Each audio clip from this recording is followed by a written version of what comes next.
یہ پورا ایریا یہ بتایا جاتا ہے کہ یہی میدان کربلا بھی ہے، یعنی کربلا کا جو مارکا تھا وہ اسی جگہ پر، اس پورے ایریا میں ہی کہیں ہوا تھا، کیونکہ جب امام حسین کی شہادت کی جگہ بھی یہاں موجود ہے تو آپ اس سے سمجھ سکتے ہیں کہ اسی ایریا میں یہ مارکا ہوا ہوگا، اسی ایریا میں یہ جنگ ہوئی ہوگی۔ گلشن فاطمہ کے پھول بھوکے پیاسے یہاں شہید کیے گئے، پانی بند کر دیا گیا، نہر فرات قریب تھا مگر پانی نہیں پینے دیا گیا۔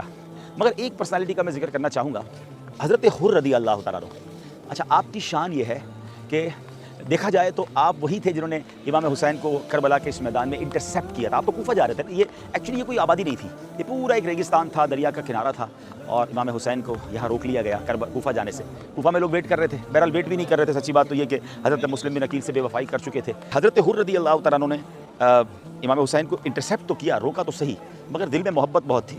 نماز کا ٹائم ہوتا تھا تو وہ حضرت امام حسین کے پیچھے نماز پڑھتے تھے، اور امام حسین انہیں سمجھاتے بھی تھے، فرماتے بھی تھے کہ مجھے واپس جانے دو، کہ مجھے اجازت نہیں ہے آپ کو واپس چھوڑنے کی، مگر نرم رویہ تھا، بدتمیزی نہیں تھی، دل میں محبت بھی تھی۔ وہ کہتا میں کیا کروں، مجھے تو میرے ہیڈ نے بھیجا ہے۔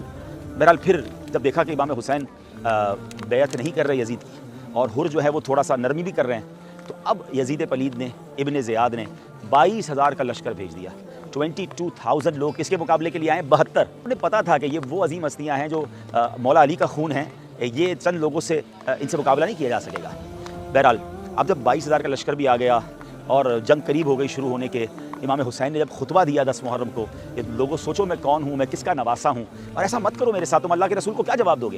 تو اب کیا ہوا ناظرین، حضرت حر کے دل کی دنیا بدل گئی۔ حضرت حر جو ہیں وہ ان کو بہت زیادہ کہتے ہیں تھر تھرانے لگے، کانپنے لگے۔ تو حضرت حر کے جو ساتھی تھے نا، وہ آپ کو پتہ کیا کہتے ہیں، حر تم تو بڑے جوان مرد ہو، تم نے بڑے بڑے مارکے لڑے، یہ تمہیں کیا ہو گیا، کیوں ڈر رہے ہو؟ تو آپ نے بڑا تاریخی جملہ کہا کہ مجھے جنت نظر آ رہی ہے سامنے، اور تمہارے ساتھ کھڑا ہوں تو ایسا لگ رہا ہے مجھے دوزخ اپنی طرف کھینچ رہی ہے۔ مجھے ادھر مال ہے، ادھر شہرت ہے، ادھر اقتدار ہے، مگر سامنے مجھے امام حسین کے پاس جنت نظر آ رہی ہے۔ اور امام حسین نے اعلان بھی کچھ ایسا کیا تھا کہ ہے کوئی خاندان نبوت پر اپنی جان قربان کر دے۔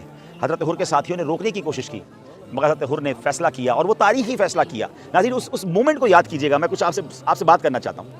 اس 1 منٹ کا جو فیصلہ تھا، وہ نہ کرتے فیصلہ، سوچتے ہی رہ جاتے، تو آج دنیا میں انہیں کوئی نہ پہچانتا۔ ہم 22,000 یزیدیوں میں کس کا نام پتہ ہے، کتنوں کا نام ہمیں پتہ ہے؟ آپ بھی دنیا میں کہیں چلے جاتے، اور اگر ہوتے تو شاید ایسا نہ ہوتا تو لوگ انہیں بھی ملامت کر رہے ہوتے۔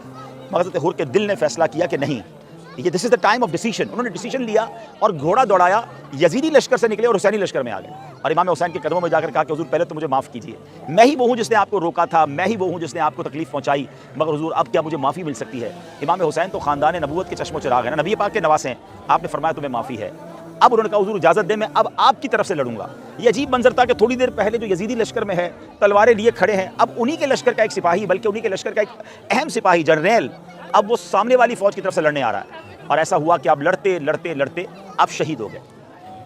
اللہ اکبر۔ لیکن وہ جو ڈیسیشن تھا نا، اس نے حضرت حر کو کہاں پہنچا دیا کہ آج جب بھی حضرت حر کا ہم نام لیتے ہیں تو رضی اللہ تعالیٰ عنہ نام کے ساتھ لگاتے ہیں۔ وہ شاعر کہتے ہیں نا، یہ نعرہ حر کا تھا جس وقت فوج شام سے نکلا، کہ دیکھو یوں نکلتے ہیں جہنم سے خدا والے۔ اچھی واقعہ آپ نے کئی بار سنا ہوگا، مگر اسی کربلا کے میدان سے میں اس سے ایک میسج دینا چاہتا ہوں۔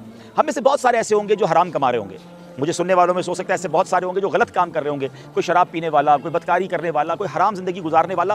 اچھا، اسے پتہ بھی ہوتا ہے میں غلط کر رہا ہوں، اچھا سوچتا بھی رہتا ہے نہیں یار، جھوٹ نہیں بولنا چاہیے، حرام نہیں کمانا چاہیے، سود کا کام نہیں کرنا چاہیے، شراب نہیں پینا چاہیے، غلط صحبتیں نہیں اپنانی چاہیے، غلط کام نہیں کرنا چاہیے، مگر فیصلہ نہیں کر رہا ہوتا، سوچ رہا ہوتا ہے ہاں ابھی چھوڑ دوں گا، رمضان میں چھوڑ دوں گا، کچھ عرصے بعد چھوڑ دوں گا، لیکن اسی کچھ عرصے بعد میں کرتے کرتے کئی لوگ دنیا سے چلے گئے۔ حضرت حر کا یہ واقعہ مجھے اور آپ کو جھنجھوڑ رہا ہے کہ دیر نہ کیجیے، ہمت کیجیے، نکلیے یزیدی کاموں سے۔ ہاں یزیدی کام ہی تو ہے، یزید کے لشکر والے کیا کرتے تھے، شراب پیتے تھے، ناچ گانے، ڈھول تماشے، بے حیائیاں، بدکاریاں۔ نکلیے یزیدی کاموں سے، آئیے حسینی قافلے کی طرف۔ فیصلہ کرنا ہوگا، حرام روزی چھوڑنی ہوگی، برے کام چھوڑنے ہوں گے۔ یہ 1 منٹ کا ڈیسیشن جو ہے نا، آپ کو یزیدی کاموں سے نکال کر امام حسین کے قدموں میں لے آئے گا۔ کربلا کے میدان سے دیا ہوا یہ میسج امام حسین اور حضرت عباس کے دونوں مزارات کے درمیان میں کھڑے ہو کر جو میں پیغام دے رہا ہوں، اللہ کرے یہ دل میں اتر جائے میری بات، اللہ کرے کہ ہمیں ان کی باتوں سے ہمیں یہ فیضان مل جائے، ان فضاؤں سے بھی یہ فیضان مل جائے کہ ہم سب اب امام حسین کا روضہ ہمارے سامنے ہے، تو پیغام قبول کیجئے، زندگی میں تبدیلی لائیے، آئیے حسینی کاموں کی طرف۔ حسینی کام کیا ہے؟ نماز پڑھنا۔ کربلا کے میدان میں بھی تو نماز پڑھی تھی نا۔ اچھا، یہاں بیویاں بھی تھیں، خاندان نبوت کی خواتین تھیں، گھر کے نوجوانوں کی لاشیں پڑی ہیں، مگر پردہ نہیں چھوڑا۔ تو میری بہنیں بھی کربلا کے میدان سے پیغام لے کے اب پردہ کریں گی۔ حسینی کام کیا ہے؟ نمازیں ہیں، دعائیں ہیں، سجدے ہیں، صبر بھی تو ہے نا. ہم میں سے بہت سارے اس وقت وہ ہوں گے جو کسی تکلیف میں ہوں گے، کوئی بیمار ہوگا، کوئی قرضے میں ہوگا، کسی کی فیملی پرابلمز ہوں گے، مگر شکوے ہیں، شکایات ہیں، اللہ کی بارگاہ میں کمپلینز ہیں.